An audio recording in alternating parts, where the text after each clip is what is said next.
Hello everyone, welcome back to my channel. ఈరోజు వచ్చేసి cake. So పిల్లలకి స్నాక్ టైంలో మనం మంచిగా పెట్టవచ్చు. చాలా కేక్స్ నా ఛానల్లో అయితే చేశాను అనమాట. ఇది ఇన్స్టాలో చూసి చేశాను. చాలా పర్ఫెక్ట్గా వచ్చింది, స్పాంజీగా కూడా వచ్చింది, చాలా టేస్టీగా ఉంది.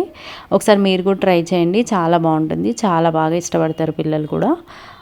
ఇందులో అయితే ఎగ్స్ లేవు, ఎగ్ లేకుండా చేశాను అనమాట. కొంతమంది ఎగ్స్ వేస్తారు కదా కేక్స్లో, ఇది ఎగ్లెస్ కేక్ అనమాట. సో మా మేడ్కి అయితే ఇచ్చాను, ఆమెకి బాగా నచ్చింది. సో పిల్లలు ఇలా సూపర్ అంటారు కదా, ఈమె కూడా నేర్చుకుంది అనమాట, సూపర్గా ఉందని చెప్పింది. తర్వాత ఒక బౌల్లో పెరుగు తీసుకోవాలి. ఒకవేళ పెరుగు వద్దంటే 2 eggs కూడా బీట్ చేసుకోవచ్చు. అలానే సోడా వేసుకోవాలి, 1 స్పూన్ సోడా కూడా వేసాను.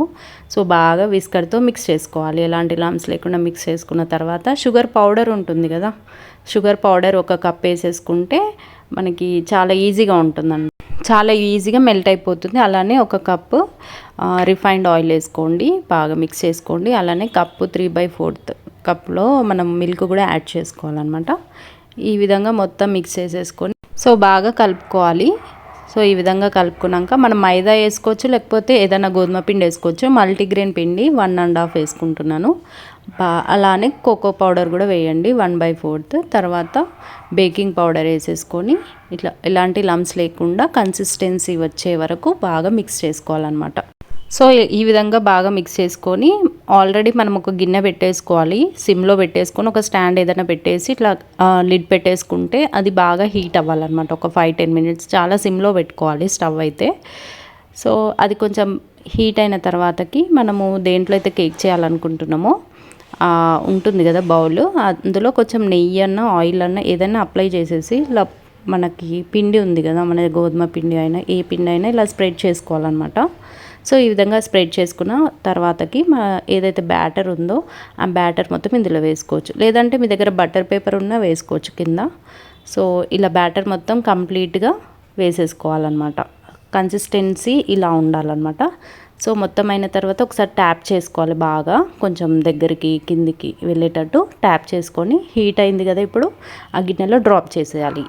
సో ఒక 10-15 minutes మనము లిడ్ పెట్టేసుకోవాలి. దాని మీద ఏదైనా బరువు ఇలా రోల్ లాగా ఇలా పెట్టేసుకుని ఒక 15 minutes తర్వాత చూశాను, ఎగ్జాక్ట్గా 45 minutes పడుతుందన్నమాట. అవ్వలేదు, మళ్ళీ పెట్టానన్నమాట.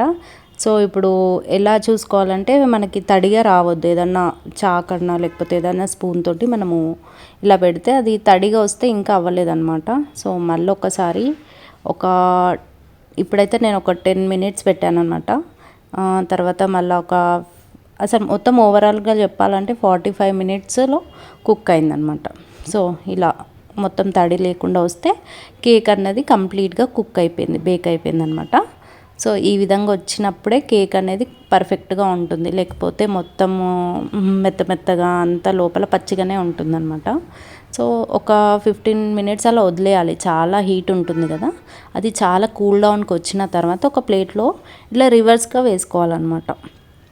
సో ఇలా రివర్స్గా వేసుకుంటే మనకి కరెక్ట్ షేప్ అనేది వచ్చేస్తుంది. సో ఇట్లా వేసుకున్న తర్వాత మనకి ఏ షేప్ కావాలంటే ఆ షేప్ కట్ చేసుకోవచ్చు. సో చాలా పర్ఫెక్ట్గా అయ్యింది. సేమ్ క్వాంటిటీతో చేయండి, చాలా బాగా వస్తుంది. మన కేక్ ప్లఫీ లాగా మంచిగా స్పాంజీ లాగా అనిపిస్తుంది అనమాట. టేస్ట్ మాత్రం చాలా బాగుంది. సో మీకు నచ్చింది అనుకుంటున్నాను, మీరు కూడా ట్రై చేసి మీ పిల్లలకు పెట్టండి, చాలా బాగుంది.